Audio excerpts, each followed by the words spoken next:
Bonjour à tous, nous sommes ravis de vous accueillir dans ce webinaire organisé par le pôle Lyon, branche Rhône-Alpes du PMI.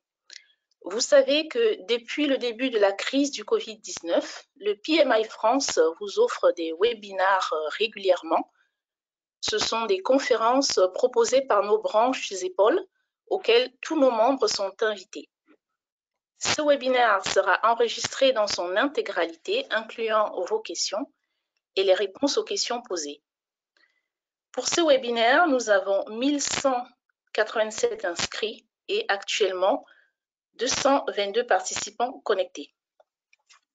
Nous souhaitons, avant de démarrer et passer la parole à nos conférenciers, messieurs Christophe Colette et Emmanuel Béguinet, remercier très chaleureusement l'équipe de Luc-André Roche qui est aux manettes techniques de ce webinaire réalisé avec l'outil GoToWebinar. Nous sommes encore en phase d'apprentissage de toutes les facettes offertes par GoToWebinar. Merci d'avance pour votre compréhension. Tous nos participants ont les micros coupés. Pour poser vos questions, merci d'utiliser la section questions. Nous aurons une session de questions-réponses à l'issue de la présentation de nos conférenciers que je vais maintenant introduire. Messieurs Christophe Colette et Emmanuel Béguinet, c'est à vous.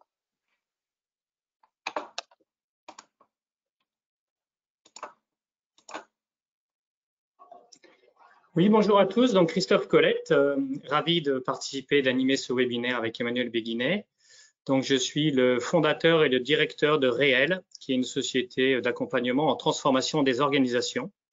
J'ai un background plutôt lean management, parce que je suis certifié Black Belt. J'ai appris et pratiqué plutôt dans le monde de l'automobile et ensuite dans le monde de la formation. Et Emmanuel Béguinet, je suis directeur de la transformation chez Sodial Fromage au sein de la première coopérative laitière de France. J'ai exercé depuis 20 ans des fonctions de chef de projet ou de responsable de PMO dans des grands groupes industriels et dans le secteur de la santé. Je suis certifié PMP et membre du PMI depuis 2013 et aujourd'hui je suis volontaire au PMI France où j'accompagne avec Marc Destor et puis Marie-Christine Noblan le lancement de notre offre de mentorat à destination des membres de notre communauté. Voilà, je serais heureux d'avoir l'opportunité d'en discuter avec vous ultérieurement. Alors Christophe, merci de venir nous partager un peu de ton vécu ce soir. Et avant de commencer, je pense que c'est important qu'on se dise pourquoi on est là et quels sont les objectifs de ton intervention. Tu t'adresses ici à la communauté du PMI, donc une communauté de chefs de projet, de portfolio managers, de PMO, de directeurs de projet. Et franchement, on entend parler de transformation à toutes les sauces. Alors, l'enjeu pour nous ce soir, c'est que toi, dont le métier, c'est d'accompagner les organisations en transition, tu nous aides à y voir plus clair sur les contextes de transformation et puis plus clair pour nous qui sommes des acteurs de changement. Quand on est dans une organisation qui revendique une dynamique de transfo, quel est notre rôle, quelle est notre contribution particulière dans une organisation en transformation. Alors pour commencer, est-ce que tu pourrais nous parler un peu du contexte ? Alors avec plaisir, effectivement, les transformations, on va en parler un petit peu. Vous savez tous qu'on est dans un contexte VUCA, donc volatile, incertain, complexe et ambigu. Mais qu'est-ce que ça veut dire si on se penche un petit peu plus sur le concret ? On est dans un contexte d'accumulation de projets de transformation. 70% des salariés disent qu'il y a trop de changements. On a tous en permanence 2 changements par personne. On a un contexte d'accélération aussi. Le nombre de projets a été multiplié par 3 en 20 ans. Et en même temps, le temps de réalisation a été divisé par 2, de 2 ans à 1 an. Et c'est là que ça pêche un petit peu. En même temps, plus de la moitié des salariés disent qu'ils ne sont pas suffisamment impliqués dans les projets d'accompagnement, qu'ils attendent d'être un peu plus accompagnés. et qui ne sont pas associés aux décisions qui les concernent. Donc du coup, malheureusement, il y a un certain nombre d'échecs des projets de transformation. On dit un peu dans les études, et notamment ces chiffres sortent d'une étude qui a été faite par l'ESSEC, David Autissier, qu'un projet sur 2 échoue. Et en plus, pour plus de 50% des salariés, il n'y a pas de pérennité des projets. Bref, c'est un vrai sujet. C'est pour ça qu'on fait un webinaire aujourd'hui. Alors, on va vous livrer certaines données qui sont un peu plus récentes. Au niveau de réel, on a réalisé une enquête en fin d'année 2020 auprès de 30 directions de transformation, que ce soit dans le public ou dans le privé. Vous voyez les logos des entreprises qu'on a interrogées. Et les questions qu'on leur a posées, c'est aujourd'hui, en temps de crise Covid, vos organisations sont en transformation, puisque c'est des directions de transformation. Qu'est-ce qui fait? Quel a été le déclencheur des transformations? Et qu'est-ce que vous attendez? Quel est l'objectif poursuivi dans ces transformations? Alors, on a 5 déclencheurs qui sont ressortis. Le premier, c'est que ce soit dans le privé ou le public, c'est les notions de changement de périmètre. Croissance, fusion. Alors souvent, on en parle dans le privé, mais c'est vrai aussi dans le public. Par exemple, consolidation des collectivités, fusion des régions, etc. Ensuite, bien sûr, il y a la question de la crise, c'est-à-dire que cette crise a mis un certain nombre de structures au pied du mur. Un certain nombre, et pas que dans la restauration, étaient dans des questions de survie et donc des questions de pérennité. Nécessairement, on doit se transformer. On est un peu au pied du mur. Ensuite, les 2 prochains déclencheurs vont un peu ensemble. C'est la question des nouvelles gouvernances. Ça peut être une impulsion stratégique, une nouvelle équipe de direction, une nouvelle équipe municipale, une nouvelle équipe régionale. Et puis, il y a une lame de fond aussi, notamment, qui est incarnée par la question de la loi Pacte et ce qui se passe aujourd'hui sur les sociétés à mission. Il y a une vraie demande d'alignement, finalement, des pratiques avec la raison d'être des organisations, que ce soit par différentes parties prenantes, que ce soit évidemment les associés, les salariés, les collaborateurs et les clients. Et un des derniers déclencheurs, bien sûr, c'est la question de la transition énergétique, des impacts sociétaux de nos organisations. Voilà quels sont les déclencheurs. En ce qui concerne les résultats attendus, pourquoi se transforme-t-on? On ne se transforme pas pour se transformer, on se transforme pour atteindre probablement une cible. D'abord, la question de la digitalisation au service de l'innovation. Si je prends par exemple mon métier, le métier de la formation, effectivement, il a fallu se digitaliser en un mois quasiment pour faire le même service à distance. Et c'est vrai dans beaucoup de métiers qui sont les vôtres, j'imagine, aujourd'hui. L'agilité, vous êtes effectivement très familier avec ce concept d'agilité. Donc, l'agilité, ce n'est pas que des méthodes agiles, ce sont également des équipes agiles, des entreprises agiles, et on y reviendra tout à l'heure. La question des nouvelles générations, c'est les nouvelles générations des consommateurs, les nouvelles générations de nos collaborateurs, effectivement, et qui poussent, qui demain sont les managers et seront majoritaires. La question qui vient depuis plusieurs années de responsabilisation et d'autonomie des équipes, qui s'est renforcée également avec la mise en place du télétravail, ce qui se passe aujourd'hui dans les Covid, et parfois sans appartenance hiérarchique directe. La question, bien sûr, de la performance économique, de la satisfaction client, qui a toujours été le cas, mais qui est toujours un incontournable. Et puis, de la consolidation des process et des pilotages des projets de transformation. On va y venir un petit peu plus tout à l'heure. Et puis, pour finir, la prise en compte de l'innovation au service du client, bien sûr, et des usagers. C'est un peu nouveau dans le monde du secteur public, mais ils ont pris, finalement, ils ont beaucoup rattrapé le retard sur le sujet. Alors, merci Christophe pour ce tour d'horizon et pour voir comment cette grille de lecture sur les déclencheurs et les résultats attendus rejoint notre audience ce soir. Je propose de procéder à un rapide sondage et je me tourne pour cela vers l'équipe technique. Luc-André, est-ce que tu peux nous lancer le premier sondage, s'il te plaît? Alors, votre entreprise a décidé de lancer un programme de transformation. Quel a été l'événement déclencheur? Vous avez à peu près 20-30 secondes pour choisir, pour sélectionner votre réponse.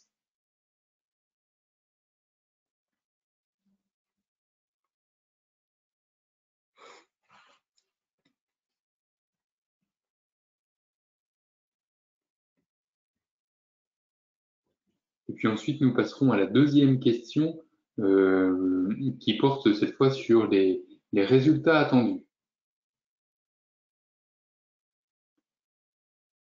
Alors, ce qu'on observe, Christophe, c'est que dans 20% des réponses, pour 20% des répondants, la croissance fusion est l'élément déclencheur. 20% également sur crise, question de survie. 20% nouvelle gouvernance. 38% impulsion stratégique ou politique. Donc, il y a quand même une tendance qui se dessine sur cet axe-là, impulsion stratégique ou politique. Et étonnamment, en tout cas, enfin, je trouve ça assez étonnant, il n'y a que 3% des répondants pour lesquels l'organisation s'est engagée dans une démarche de transformation au titre de la transition énergétique. Ce qui tend à montrer que, en tout cas dans le public ce soir, c'est pas encore une préoccupation qui a rejoint les comités stratégiques. Deuxième question, quels sont les résultats attendus pour vos organisations qui sont en transformation? Quels sont les résultats attendus? Vous pouvez sélectionner deux réponses parmi les réponses proposées.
Ok, j'étais en mute peut-être. Oui. Christophe, est-ce que tu as entendu le retour du sondage ou pas? Non. Ok, Je pense que alors du coup, on voit s'afficher les résultats. 60% des réponses portent sur la recherche de la performance économique et de la satisfaction client. Ensuite vient la digitalisation à 20% et l'agilité 15%. En queue de peloton, on a répondre aux nouvelles générations et enfin responsabilisation et autonomie. Donc l'enjeu pour ces organisations engagées dans la transformation, c'est la performance économique, la digitalisation et l'agilité. Merci pour vos retours. Christophe, il faut aussi reconnaître qu'aujourd'hui, on traverse une situation qui est tout à fait particulière. La crise Covid vient challenger nos organisations sur leur raison d'être, leurs services, leurs process, leurs méthodes de travail. Concrètement, dans ce que tu observes, cette crise Covid, comment est-ce qu'elle vient modifier, comment est-ce qu'elle vient impacter les dynamiques de transformation? Alors c'est vrai qu'en ce qui concerne la crise, elle est en même temps révélateur et accélérateur. Alors je pense que ça vous surprend pas, c'est-à-dire qu'on a plutôt tendance à dire que ce qui était fort devient fort et ce qui était faible devient encore plus faible. Mais si je fais un petit zoom du coup, toujours sur les résultats de l'enquête, qu'est-ce que ça renforce? Ça renforce le fait qu'en ce qui concerne la transformation, on a besoin d'une équipe dédiée transformation. Alors, ils n'allaient pas me dire le contraire, c'était des directions transformation, mais ça illustre qu'évidemment, la transformation ne se pilote pas tout seul. Vous le savez, vous aussi qui êtes PMO ou Project Manager, ça ne se pilote pas tout seul. La nécessité également de développer la confiance. On l'a vu tout à l'heure, notamment dans ce cadre digitalisé. La confiance est un prérequis, mais la difficulté, c'est qu'effectivement, elle fait appel à un certain nombre de cultures managériales. Je dis ça parce que, du coup, j'ai vu un certain nombre Il existe des organisations où on fait encore pointer des cadres en télétravail. Voilà, donc il y a encore un petit peu de chemin. Qu'est-ce que ça révèle? Ça révèle que l'urgence devient maintenant un processus, la gestion de l'urgence. Hein, on l'a fait un petit peu en urgence, la gestion de cette crise, on en aura probablement d'autres. On est peut-être toujours un petit peu en contexte d'urgence. Donc, comment on fait un processus avec un certain nombre de standards, de responsables, de procédures, et puis surtout de rituels qui viennent du coup l'alimenter et lui donner sa robustesse. Ce que ça révèle également, c'est que les équipes les plus agiles sont les plus résilientes. Hein, on a vu dans ce contexte-là des équipes qu'on n'imaginait pas. Je parlais du public tout à l'heure. Moi, j'ai vu des exemples très intéressants, justement, d'équipes publiques dans des mairies, dans les collectivités, qui devenaient du jour au lendemain finalement très agiles, alors qu'elles auraient peut-être mis sans la crise plusieurs mois à lancer une consultation, une expérimentation. Et bien finalement, en 15 jours, ça s'est fait, peut-être même parfois en 3 jours. Donc, c'est très intéressant. Et ces équipes-là deviennent vraiment résilientes. Vous avez dû le constater aussi dans vos organisations.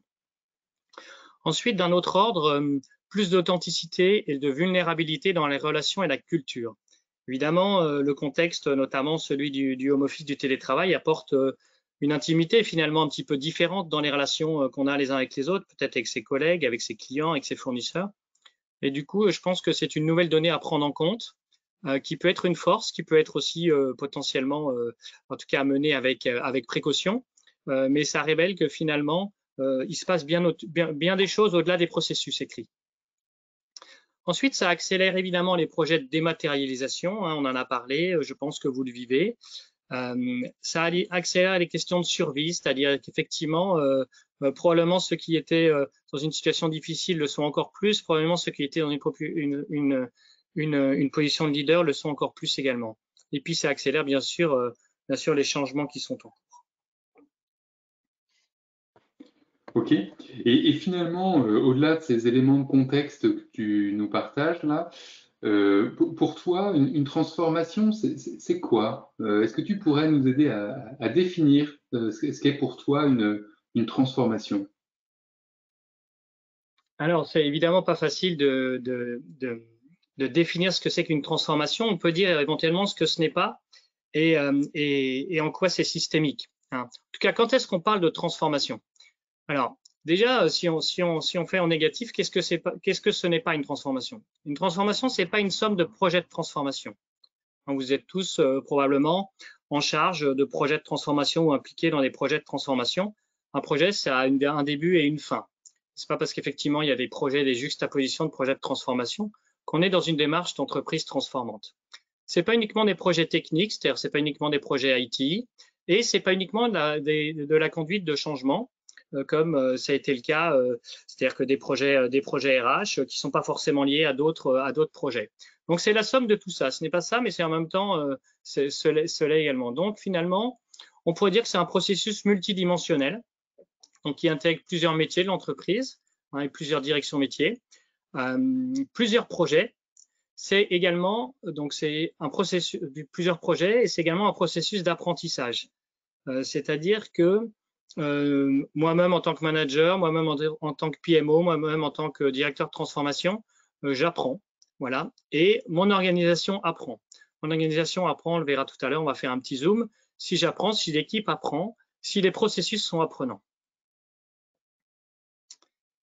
Qu'est-ce que ça implique? Ça implique évidemment une évolution de culture managériale, hein, la fin du command and control. Est-ce qu'on va y arriver enfin? Semble-t-il qu'on est en chemin, mais en tout cas, ça résiste. La culture de l'agilité, bien sûr, hein, avec laquelle vous êtes très, très familier. Et puis, les évolutions de culture organisationnelle. Je vais faire un petit zoom tout à l'heure. C'est-à-dire qu'on se rend compte qu'en fait, il y a des cultures il y a des organisations qui évoluent et qui vont évoluer très vite. Ça implique également un portage par tous les acteurs, c'est-à-dire que la transformation n'est pas une question que de direction de transformation, évidemment, et ça implique, je l'ai dit, mais je le redis, une gouvernance dédiée. Ça ne se pilote pas tout seul.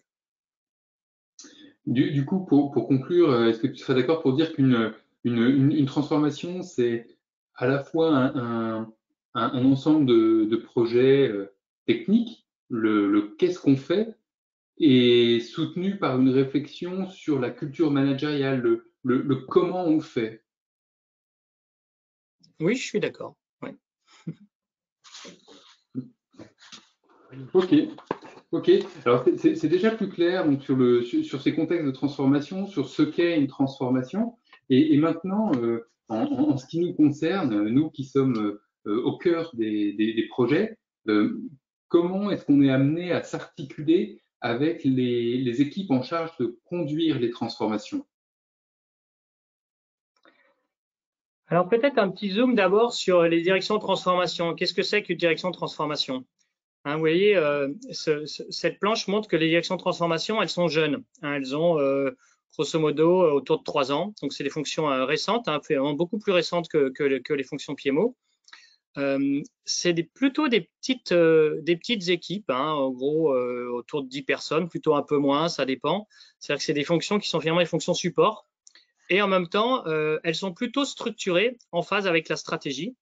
C'est-à-dire qu'elles ont été mises en place leur mise en place a été pensée avec les déclencheurs qu'on a vus tout à l'heure et elles sont finalement là pour aider à accélérer des projets, à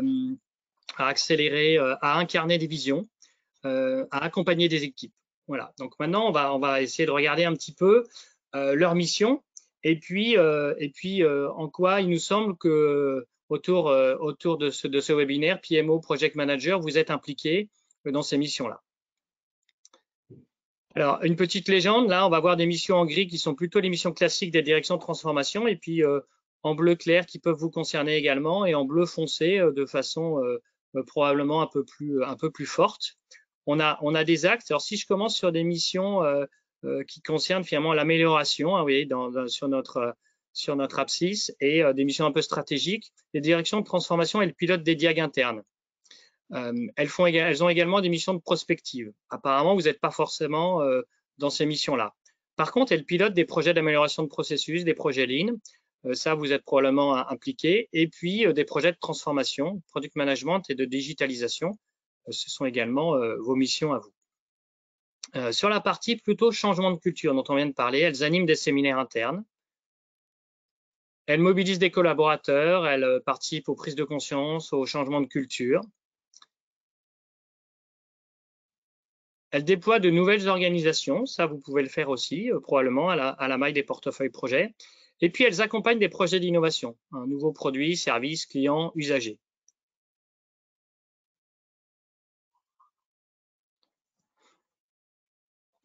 Cette matrice fait bien apparaître une complémentarité là, dans les rôles des différents acteurs. Et du coup, pour nous, l'enjeu, c'est de passer à une conduite de projet qui est traditionnelle à la conduite de projet dans un environnement en adaptation permanente. Comment ça se passe? Alors, moi, c'est ce que j'appelle passer du pilotage de projet à la transformation continue. Voilà, donc du coup, ce petit schéma, il montre que évidemment, et puis c'est le cadre de référence aussi PMI, c'est-à-dire que on pilote des projets de transformation, mais ça ne fait pas une transformation. Tout ça s'intègre dans des programmes et des portefeuilles de projets de transformation. Voilà, mais finalement, ce qui rend l'organisation transformante, hein, on peut dire l'organisation apprenante également, qui est beaucoup à la mode, dont on parle aujourd'hui, c'est quand on joue sur la question de la culture. Mais c'est la culture de tous les acteurs. J'ai mis effectivement là dans le nid d'abeille les acteurs qui sont concernés. Donc en bleu, c'est les différentes directions métiers, c'est les directions transfo, les DRH et autres. En orange, c'est plutôt ce qui va vous concerner, PMO, chef de projet, et les communautés de managers hein, auxquelles vous participez déjà probablement. Ce qui est intéressant, c'est que les communautés de managers sur les thématiques de transformation, elles sont plutôt multimétiers et elles vont concerner finalement des ambassadeurs. Donc on va se regrouper ensemble. Finalement, c'est des communautés un peu d'influenceurs de la transformation hein, qui arrivent dans les grandes organisations et qui sont plus des communautés de métiers. Et là, je crois que c'est intéressant. Et demain, je ne vais pas dire qu'elles prennent le pouvoir des organisations, mais en tout cas, elles prennent beaucoup de place. Ça va pousser du coup l'agilité organisationnelle et la dynamique d'organisation transformante et apprenante, sur lequel on va faire un petit zoom tout à l'heure. Oui, voilà, c'est là-dessus que je voulais mettre l'accent. On parle d'organisation transformante et apprenante. C'est quoi une organisation apprenante? Alors, c'est d'abord une organisation agile, hein, bon, évidemment. Donc, passer de l'organisation machine à l'organisme vivant un petit peu, hein, donc le pyramidal. Alors, on a beau dire, voilà, finalement, il est encore assez présent dans les organisations, hein. On ne va pas parler de la culture tayloriste, mais quand même, on est encore assez présent. Évidemment, ça génère des silos, hein, y compris des projets de transformation en silos. À une organisation plutôt de type organisation du vivant, hein, dans lequel on a à l'échelle d'un projet ou à l'échelle d'une organisation des ressources flexibles, du leadership qui donne la direction, et puis on est focus action, on expérimente. Hein, c'est le système un peu des spin-offs, des laboratoires d'innovation. Probablement, en tout cas, c'est souvent de ce type d'organisation que proviennent les innovations majeures. Voilà. Mais si vous voulez, ça risque de se répandre évidemment et d'être plutôt un modèle organisationnel, en tout cas à reconfigurer à l'échelle d'une organisation. Donc là on voit les bases organisationnelles qui vont poser les germes d'une organisation apprenante. Est-ce que tu peux nous en dire un peu plus? Qu'est-ce qui rend une organisation apprenante? Alors, si on se réfère un petit peu au père de l'organisation apprenante, hein, du concept de l'organisation apprenante qui est Peter Senge, il dit plusieurs choses. Et on voit sur ce petit graphe, hein, il dit d'abord en bas, c'est partager une vision. Hein, effectivement, l'organisation, elle n'est pas apprenante si elle ne partage pas une vision. Donc, généralement, l'organisation, elle a une vision, mais est-ce qu'elle est partagée dans l'entreprise? Est-ce qu'elle est comprise à chaque niveau? Est-ce que vous-même, autour de ce webinaire, vous avez une bonne compréhension de la vision de votre entreprise? Est-ce que les projets que vous pilotez au quotidien s'inscrivent dans cette vision? Ensuite, si on regarde à gauche, si on continue à tourner, en bas à gauche, c'est un apprentissage en équipe, c'est-à-dire que on apprend ensemble et on apprend en faisant. On apprend autour d'un management visuel, on apprend autour d'une Obeya projet, on apprend autour d'un brief quotidien. Voilà. Ensuite, on apprend en continu, un apprentissage individuel et collectif. Et c'est un apprentissage personnel et professionnel. Et c'est là que finalement, c'est intéressant parce que vous le voyez ce soir, vous avez peut-être à titre personnel, à titre professionnel ou les deux, où finalement ça se mélange. Mais voilà, je suis collaborateur, je suis voilà, impliqué dans mon organisation et mon apprentissage se fait en continu. Et ces frontières-là se sont complètement estompées d'ailleurs avec cette crise et bien sûr, ça va se renforcer. Et puis, c'est la remise en question des modèles mentaux et des cadres dominants. J'ai parlé du taylorisme tout à l'heure, du command and control, des présupposés, des habitudes. De ce côté-là, les méthodologies agiles nous aident beaucoup, mais c'est le principe de la pensée systémique. Ok. Tu nous as parlé donc du contexte, des organisations, des rôles, de la dynamique de l'organisation apprenante et concrètement, comment on fait pour impulser cette dynamique dans nos organisations? Alors, si on revient un petit peu sur le concret, évidemment, comment devenir une organisation transformante? Je vous ai mis ici un concept qui m'est cher et que j'ai formalisé, qui est la roue de la transformation. Vous êtes sûrement familier du PDCA, en tout cas, je l'espère, notamment pour ceux qui sont familiers des méthodologies du Lean. La roue de la transformation, elle reprend finalement un petit peu les mêmes illustrations. L'idée, c'est de dire qu'une transformation, je vous l'ai déjà dit plusieurs fois, ça se pilote pas tout seul. Ça se pense, ça s'écrit, on donne le sens, la vision. Voilà, c'est un peu la première brique. Ensuite, ça se design. On y va comment? Quel chemin? Une transformation, c'est pas une photo, c'est plutôt un film. Voilà, on y va avec une équipe. Ensuite, ça se pilote.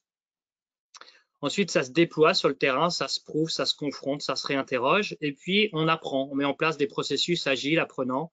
On fait des REX. On fait ce qu'on appelle des cas briefs, des knowledge briefs, voilà, où on apprend à chaque fois, un peu tous les jours. Ça, c'est vrai sur la partie direction de transformation. Mais évidemment, s'il n'y a que la direction de transformation qui fait ce chemin-là, l'entreprise n'apprend pas, elle n'est pas transformante. Ça se fait également, et ça tourne dans l'autre sens, vous voyez, plutôt sur la partie chantier prioritaire de changement, donc sur la partie project manager, peut-être au niveau PMO, project manager, on fait la même chose. Est-ce qu'effectivement la vision elle est bien comprise? Est-ce qu'on a designé le chemin? Est-ce qu'on a staffé des équipes? Est-ce qu'on va prouver sur le terrain dans les pratiques de tous les jours que ça marche, que c'est compris? Est-ce qu'on mesure les résultats? Est-ce qu'on a appris? Est-ce qu'on est capable de faire tourner plusieurs fois la roue? Et puis c'est vrai aussi sur le terrain, avec ceux qui font tous les jours, quels que soient les métiers, qu'on soit dans le manufacturing, qu'on soit dans le service, c'est l'adaptation au quotidien. Est-ce que j'ai cette compréhension-là? Est-ce que vous, manager, vous avez cette vision-là? On va le voir tout à l'heure dans les mécanismes managériaux. Et faire tourner ces roues, moi ce que je souhaiterais, c'est qu'on puisse s'intéresser à la communauté project manager qui se situe entre le stratégique et le terrain. Pour faire tourner ces roues, qu'est-ce que ça induit en termes d'évolution de pratique? Alors, ça induit d'être très rigoureux sur les mécanismes managériaux à mettre en œuvre. Moi, je vous ai dit, j'étais de formation lean management, j'aime bien l'excellence opérationnelle. J'ai mis à gauche les rituels managériaux qui assurent la performance managériale. Il y a la tournée terrain. Est-ce que tous les jours, en tant que manager, en tant que chef de projet, je vais sur le terrain voir mes équipes? Alors, le terrain, ça peut être l'open space, ça peut être le Teams partagé, ça peut être le partage d'écran, voilà, évidemment. Est-ce que j'ai un management visuel pour voir où j'en suis sur mes indicateurs projets, mes indicateurs de réussite, ce qui fait que j'ai une journée réussie, que j'ai un projet réussi. Le brief, le point 5 minutes, et puis la résolution de problèmes, cette fameuse dynamique de la résolution de problèmes. Donc ça, c'est globalement ce que ça veut dire pour des managers en situation d'excellence opérationnelle. Si on s'amusait de faire le petit zoom sur la partie PMO, qu'on s'est amusé à faire effectivement, c'est effectivement travailler sur mes postures managériales. Est-ce que je suis un facilitateur pour l'apprentissage de mes équipes? Est-ce que je suis effectivement dans mes postures exemplaires pour que les problèmes remontent, pour qu'on sache les traiter? Est-ce que je m'engage et je m'oblige à faire des REX ou des knowledge briefs, comme je disais tout à l'heure, régulièrement? Est-ce que mon projet j'ai un management visuel des projets que je pilote, digitalisé, sur lequel effectivement je vois si j'y suis pas, et au-delà des indicateurs rouge et vert, si je travaille sur les inducteurs qui font bouger effectivement mes indicateurs. Est-ce que j'ai des rituels d'équipe de projet où je peux effectivement partager tout ça? Et puis, est-ce que j'apprends dans cette dynamique d'amélioration continue des REX dont j'ai parlé tout à l'heure? Moi, j'ai l'habitude plutôt de travailler dans un OBEA projet. Est-ce que vous avez effectivement, de façon digitalisée, ces différentes OBEA? Est-ce que c'est des choses que vous pratiquez régulièrement? On voit ici clairement comment les pratiques d'excellence opérationnelle issues du lean management viennent enrichir les pratiques de conduite de projet. C'est au cœur effectivement des méthodos agiles qui sont en vogue aujourd'hui. Qu'est-ce que ça implique en termes de compétences? Alors effectivement, ça implique des compétences. Évidemment, ça fait appel à beaucoup de compétences. J'ai effectivement formalisé ici les arbres de compétences du manager de la transfo, on pourrait dire, qui regroupe finalement plusieurs couches. Les racines, le terreau, c'est le background, votre expérience. Effectivement, ce qui fait que du coup, vous êtes vous en tant que PMO, project manager, capable finalement de mettre en place ou à l'aise avec les différents rituels managériaux dont j'ai parlé tout à l'heure. C'est ce que vous avez vécu. C'est votre capacité à gérer une crise.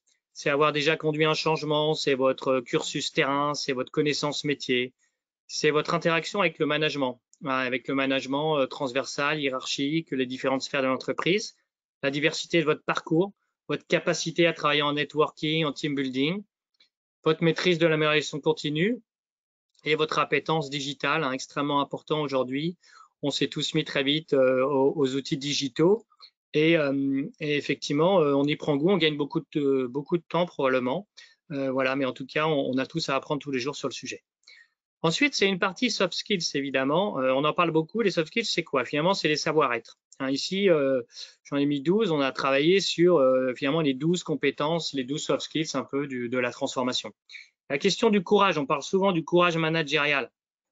Effectivement, est-ce que je défends mes équipes? Est-ce que je peux mettre les sujets sur la table? Est-ce que je peux défendre ce qui me paraît important?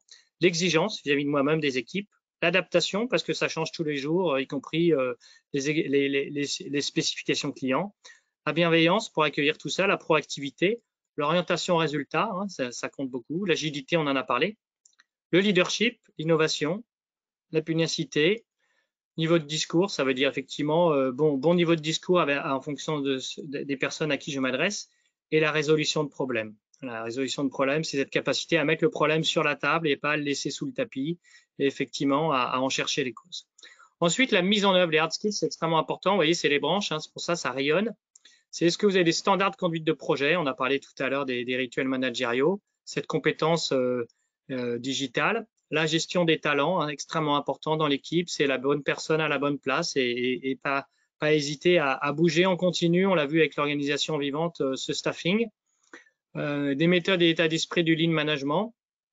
J'y suis très attaché, mais je pense que c'est une compétence très forte dans votre métier, dans nos métiers. Le management de l'innovation et puis la gestion en mode agile et favoriser les équipes apprenantes.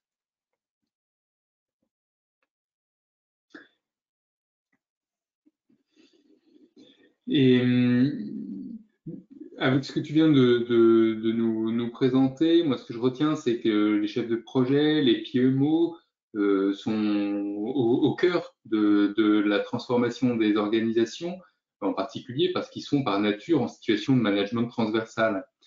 Et dans ce contexte de transformation, on voit que ces contextes-là viennent faire évoluer leurs pratiques. On a vu les pratiques inspirées du Lean. Également, ça vient challenger les compétences. Est-ce que tu pourrais nous aider à synthétiser cette évolution de posture finalement? C'est quoi comment on caractérise la posture d'un chef de projet, d'un PMO, enfin d'un acteur de changement dans un contexte de transformation? Alors, je vais essayer ce difficile exercice, mais aussi vous qui êtes au cœur de la transformation, même si vous n'êtes pas dans les directions de transformation, enfin vous pouvez l'être d'ailleurs. Moi, dans l'enquête que j'ai faite, un certain nombre de directions de transformation ont des consultants transformation, ont des PMO dans leurs équipes, mais pas toujours. En tout cas, c'est une vraie question. En tout cas, moi, ce que je peux livrer, c'est plutôt si vous aviez à retenir 5 choses de ce webinaire, qu'est-ce que ça pourrait être? Parce qu'on a donné beaucoup d'informations, et puis on pourra en débattre tout à l'heure. C'est finalement une petite boussole. Si vous deviez repartir avec une boussole, la boussole de transformation. Le premier axe, c'est sur les questions vision et stratégie. J'en ai parlé tout à l'heure, c'est un levier de l'organisation apprenante. C'est la question du sens. On a parlé tout à l'heure, un des déclencheurs de la transformation, c'est l'alignement entre les pratiques et la raison d'être. C'est la fameuse question du why. Est-ce que à votre niveau, est-ce que nous tous, à nos niveaux, dans les transformations dans les projets que nous menons, nous sommes bien clairs sur l'articulation du projet qu'on mène avec la stratégie de notre organisation? Voilà, pas toujours évident. Si c'est pas le cas, si la clarification n'est pas claire, est-ce que j'ai les moyens d'aller chercher cette clarification? Est-ce que je peux le faire pour mes équipes? Est-ce que je peux le faire pour moi-même? Est-ce que je peux le faire pour mon management? Est-ce que je peux le faire pour mon entreprise? Ça, c'est le premier axe. C'est un peu le nord, j'allais dire, dans ce qu'on donne dans le Lean, c'est un peu le nord. D'ailleurs, je l'ai mis en plein nord dans la boussole. Ensuite, plein est, si on veut, enfin, ça dépend comment on est orienté, mais c'est les ressources. Sur les ressources de transformation. Est-ce que moi-même je suis ressource de transformation? Est-ce que j'ai les ressources de transformation à ma disposition? Et est-ce que je suis moteur pour développer la confiance et l'autonomie des équipes? Extrêmement important parce que on le voit, encore une fois, j'insiste sur ce contexte de digitalisation, ce contexte de distanciel. La confiance et l'autonomie est indispensable. C'est un prérequis, c'est pas négociable. Et finalement, ça va être demain un gage d'innovation, un gage de transformation. Et en plus, on a les ressources pour le faire. Un certain nombre d'études montrent que finalement, il n'y a pas plus de problèmes en distanciel qu'en présentiel sur la question de la confiance et de l'autonomie. On a toujours à la marge des mauvaises surprises et des bonnes surprises, mais les pourcentages n'ont pas changé entre le distanciel et le présentiel. On a toujours qui passe entre les mailles du filet, mais globalement, le distanciel est plutôt une opportunité pour favoriser la créativité et des équipes. Le manager de demain, ce sera celui qui, effectivement, plutôt que d'exploiter 40% des ressources de ses collaborateurs aujourd'hui, globalement, ce que disent un peu les études, c'est qu'il pourra finalement aider au développement et au rayonnement de 80-90% du potentiel de chacun. Donc ça va de pair avec développer finalement ces compétences et cet état d'esprit agile et transformation. Et c'est-à-dire dès demain matin, qu'est-ce que je peux mettre en musique, retenir de ce webinaire que j'ai écouté pour moi, pour mes équipes, si ça a du sens, je teste dès demain matin dans un brief d'équipe. Sur la partie des processus, j'insiste sur les standards managériaux. Peut-être c'est des choses que vous pratiquez tous les jours, c'est-à-dire vous avez vos briefs, vous avez votre résolution de problème, vous allez sur le terrain, vous faites votre Gemba, vous avez un management visuel, une OBEA bien installée, et tant mieux. Si c'est pas le cas, je vous invite à effectivement le travailler dans une optique de transformation. Être focus résultat, c'est extrêmement important. Je pense au projet de développement. J'animais ce matin une session sur le lean dans la R&D. Effectivement, je pense que ce qui change effectivement aujourd'hui, c'est pour avoir une réduction du time to market, c'est la réduction du temps de livraison des projets de développement, des projets R&D. Donc, il faut être focus résultat, être capable d'intégrer des modifications de spec client au cours du projet et finalement quasiment au jour le jour. Et donc, pratiquer les méthodologies et les pratiques lean management notamment sur le sujet. Ensuite, sur la partie leadership et culture. Cette nouvelle génération de managers, même si j'ai entendu que c'était pas forcément dans le sondage ce qui était recherché en premier. Pour autant, encore une fois, j'insiste dans le sens, vous en faites partie peut-être dans les participants au séminaire, mais c'est demain ces différentes communautés qui recherchent du sens, qui vont être acteurs, influenceurs dans l'entreprise. Il faut savoir que demain, les premiers concurrents probablement d'un certain nombre de grandes organisations, c'est les collaborateurs eux-mêmes. On l'a vu avec cette dynamique d'ubérisation. Donc, du coup, c'est comment demain on intègre bien ça en place. Donc, la communauté des collaborateurs, je l'ai dit tout à l'heure, c'est-à-dire que c'est une communauté d'influenceurs, c'est une communauté d'intérêt finalement, et pas forcément une communauté de métier ou une communauté d'experts. Et puis développer cette culture innovation et de transversalité. Voilà, donc dans votre boussole, c'est comment vous participez finalement à ces différentes dynamiques et comment vous-même vous intégrez, vous êtes peut-être même moteur sur la mise en place de ces nouvelles dynamiques, de ces nouvelles communautés au sein de vos organisations. Et enfin, sur la partie digitalisation et innovation, donc les méthodes agiles, j'imagine pour vous, elles n'ont plus de secret, mais effectivement, c'est des méthodes et des équipes agiles et des organisations agiles, on l'a vu tout à l'heure. Et puis encore une fois, c'est le client au cœur du projet, donc il y a les méthodologies de type design thinking, mais le client au cœur du projet, c'est ce que je disais tout à l'heure, c'est est-ce que tous les jours, je sais ce que veut mon client, je sais ce que redit mon client, je sais le retour qu'il me fait, et j'intègre cela en continu. Et quand je dis mon client, c'est mon client externe, mais c'est également mon client interne.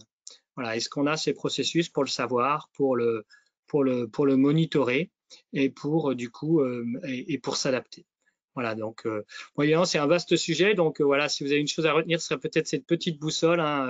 J'ai été peut-être un peu vite.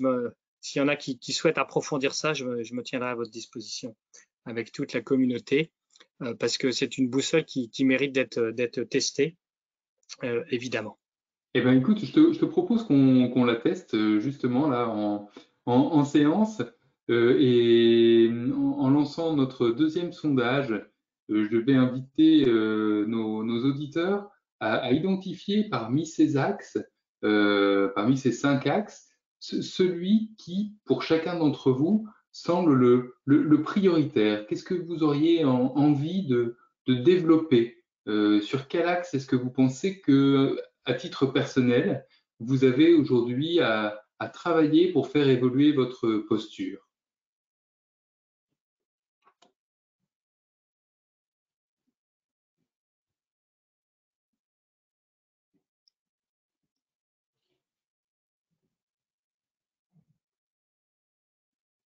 On se donne 20-30 secondes pour répondre.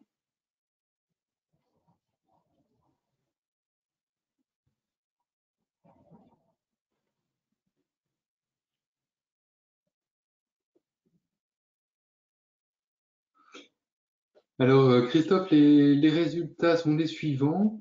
Pour 50% des réponses, un axe prioritaire de développement, c'est l'axe vision et stratégie à 50%. Deuxième axe, l'axe leadership et culture à 40%. Et puis ensuite viennent au coude à coude les axes être un acteur un agent de transformation, et puis l'axe digitalisation innovation. L'axe processus est un peu en retrait.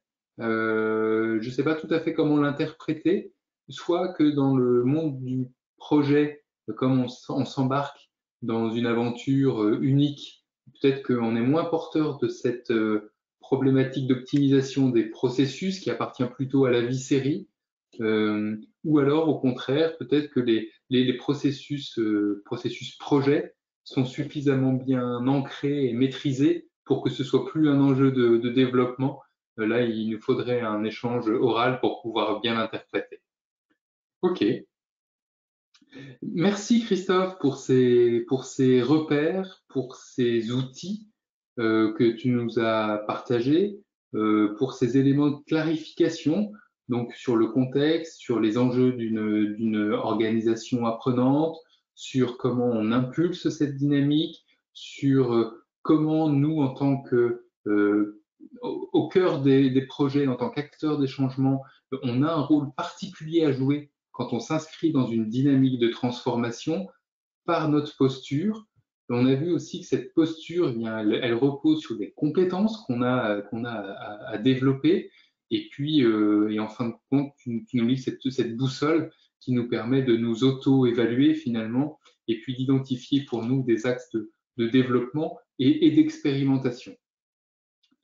Je te remercie pour ces éclairages. Et on arrive maintenant, il est 17, on arrive dans le temps des questions et questions-réponses. Je vais donner la parole à Amélie qui facilite le déroulement de ce séminaire. Amélie, est-ce que tu aurais une première question à nous partager?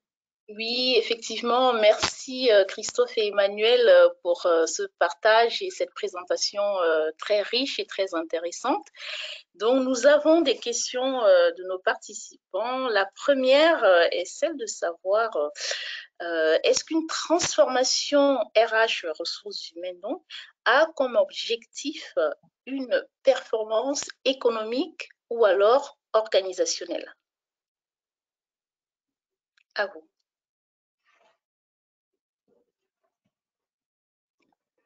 Alors, je me permets d'apporter un élément de réponse, Christophe, tu compléteras. On a parlé tout à l'heure de l'alignement sur la vision et la raison d'être. Et donc, une transformation RH, donc ce serait intéressant de savoir ce que l'on entend par transformation RH, mais cette transformation RH, elle s'inscrit dans une stratégie au service d'une raison d'être. Donc, à ce titre-là, la transformation RH, elle va dépendre, enfin, elle va dépendre de la raison d'être de l'organisation dans laquelle elle se place. Si la raison d'être de l'organisation, c'est d'offrir un service, un produit, etc., c'est sûr que cette transformation RH, elle va prendre une dimension de recherche de performance pour assurer la pérennité de l'organisation. Mais tout dépend de la raison d'être. Oui, je partage. Moi, je peux compléter. enfin, moi, les transformations RH que j'accompagne, elles sont de deux ordres. C'est effectivement ou accompagner un changement de culture vers finalement plus de culture client, plus d'innovation, plus d'agilité, plus de collaboratif. Et dans ce cas-là, on va travailler sur des chartes managériales, sur des états d'esprit, voilà. Ou effectivement, on est dans un processus de changement organisationnel impliqué par un nouveau périmètre, par effectivement un nouveau développement produit, comme tu le dis. Et dans ce cas-là, il y a une transformation RH qui accompagne ce changement organisationnel. Et d'une certaine façon, ce que je veux dire, c'est que la transformation RH, elle n'est pas, c'est pas un but en soi, mais plutôt elle répond à cette question du pourquoi. Très bien, merci. Je continue avec la prochaine question qui s'intéresse à la différence qu'il y aurait entre la transformation et le changement. Excellente question. Alors, en fait, il y a plusieurs réponses. D'abord, c'est une question dans la recherche sur la transformation. On a beaucoup parlé du changement jusque dans les années 2000. Et finalement, le process de changement, en tout cas la conduite de changement, hein, c'était effectivement plutôt travailler sur les états d'esprit. Vous savez, la fameuse courbe du deuil, accepter qu'il y a un état A et qu'on passe à un état B. Voilà. Et puis, parallèlement, on menait des projets. La question de la transformation, elle est un peu plus large, hein, je l'ai dit un petit peu au début du webinaire, c'est-à-dire qu'en fait, elle est systémique. La transformation, d'abord, elle répond à un pourquoi. Et du coup, après, elle va travailler sur les processus, elle va travailler sur l'organisation, elle va travailler sur la culture. D'une certaine façon, elle est prospective, alors que la conduite du changement, elle est plutôt en réaction finalement.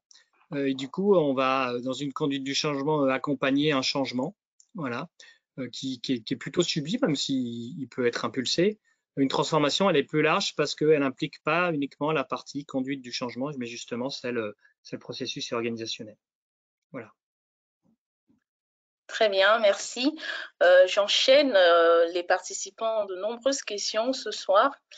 Alors, la prochaine, devrions-nous parler plutôt de projets d'amélioration, donc avec la possibilité d'un retour arrière, ou de programmes de transformation, et là, pas de retour arrière possible. En gros, la transformation n'est-elle pas de fait un programme? Alors, moi, dans ma pratique, en tout cas, voilà, c'est très, très modeste ce que je peux partager ce soir, c'est juste un témoignage. Dans ma pratique, je pense que ça s'apparente effectivement à un programme, mais un programme qui embarque les deux axes. Un axe technique avec des projets de réalisation qui peuvent porter sur la digitalisation d'un processus, etc. Des projets concrets de conquête d'un nouveau marché, enfin, voilà, des projets de business, je dirais. Et puis vraiment, dans ce programme, il y a des initiatives dont, qui vont porter sur la matière première humaine. Voilà, c'est dans le programme. Si j'ai une feuille de route, ben dans ma feuille de route, j'ai des initiatives business qui sont très claires et j'ai également des initiatives qui portent sur l'évolution des pratiques managériales. Je vais pouvoir faire cohabiter un projet de digitalisation d'un processus et une initiative qui va être conduite en mode projet sur le développement des compétences agiles de mes project managers, par exemple. Voilà, donc oui, c'est un programme qui embarque deux dimensions. En fait, c'est un programme qui réunit à la fois les enjeux qui appartiennent au monde des opérations et les enjeux qui traditionnellement appartiennent plutôt au monde des développements RH. Et quand on réunit tout ça dans un portefeuille ou dans un programme, alors moi je pense qu'on a réuni les ingrédients d'une transformation.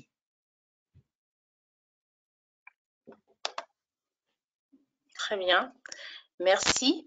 Nous allons prendre encore quelques questions, notamment celles qui portent sur l'évaluation des compétences de transformation. Comment peut-on évaluer ces compétences de transformation? Existe-t-il des KPI spécifiques pour mesurer la performance d'une transformation? Question des indicateurs de transformation, effectivement, c'est encore un grand sujet qui n'est pas clos. Et probablement, aujourd'hui, on parle beaucoup, on a des KPI qui sont, je pense qu'il faut avoir deux types d'indicateurs. Des indicateurs, effectivement, qui mesurent le nombre de projets, voilà, par exemple, et puis des indicateurs d'impact, hein, qui ont effectivement un impact qui sont liés finalement à ma raison d'être, sur mes parties prenantes, sur mon time to market, sur mon process d'innovation, sur la satisfaction client. Voilà.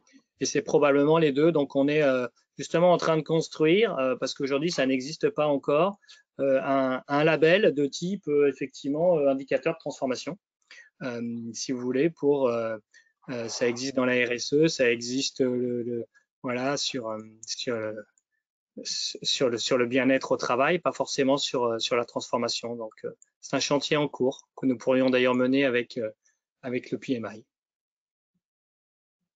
Je ne sais pas si tu veux compléter, Emmanuel. Non, mais c'est bon. Très clair, merci. Alors, on va en prendre une autre qui concerne cette fois-ci, comment dire, la vitesse de transformation. Est-ce qu'il faut toujours aller vite quand on veut se transformer? Par exemple, on a une direction qui peut réaliser une réorganisation en plus pour se justifier et auquel cas l'engagement, par exemple, des parties prenantes peut être négligé. Donc, quel serait le bon rythme quand on s'engage dans une transformation? Moi, je veux bien commencer. Non, la vitesse est souvent un mauvais allié de la transformation, surtout quand on parle de transformation culturelle et de fond. Voilà, il faut du temps pour ancrer des nouvelles pratiques, des standards managériaux, voilà, donc tout ce qu'on a présenté, ça prend du temps. Donc, ça ne peut pas se faire en 2 mois, en 6 mois. Par contre, il faut des quick wins. Effectivement, les commanditaires, c'est-à-dire que on ne peut pas ne pas avoir de résultats rapidement. Donc, c'est tout l'art, c'est effectivement avoir une ambition longue, mais savoir du coup avoir des projets à impact court, être focus résultat avec quick win. Je pense que tu peux témoigner un peu sur le sujet, Emmanuel, non? Oui, ma première réaction, elle est exactement dans ton sens. En disant la transformation, on n'est pas dans le temps court, on est plutôt dans le temps long. Je te rejoins tout à fait sur la nécessité d'avoir des pilotes, des démonstrateurs qui vont donner envie, parce qu'avec la transformation, il y a toute la problématique d'adhésion. Donc, la transformation, c'est tout un ensemble de changements, des changements techniques, des changements de process, des changements de méthode, des changements de pratiques managériales, des changements d'attitude. Donc, c'est beaucoup de changements et ça ne s'ancre que dans la durée.